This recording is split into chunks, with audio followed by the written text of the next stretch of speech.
Welcome, and thank you for considering a position in this challenging and rewarding field.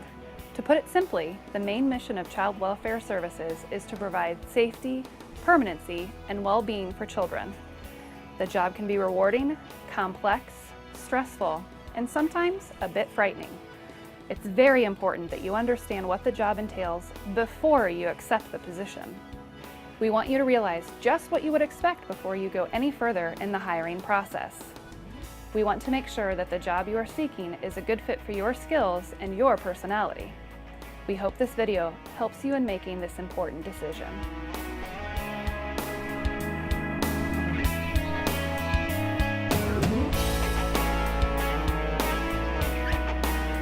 It's very hard to really live with knowing sometimes the decisions that you make can result in a child being safe or a child fatality maybe even occurring. You're dealing with the most fragile of our society. You're dealing with children who oftentimes don't have voices of their own. And so they're looking to us to give them a voice.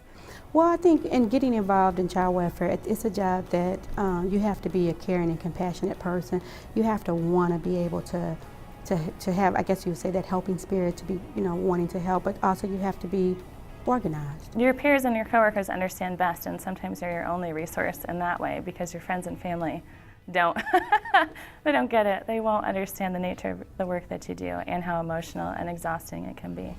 Be open to different cultures and different things that may come about because nothing is normal in this job, to be honest. I think that you absolutely have to have a passion for this. You have to be passionate about advocating for children, advocating for families. I think that there has to be some sort of interest, I think, in the criminal justice system. But you do have to learn to kind of put some boundaries up, and that was something that I didn't realize I was going to have to learn. I think a lot of our family case managers come into this thinking, I know what I'm getting into because I've learned about it in school. I've taken social work classes, and there's really nothing that can prepare you for the human element.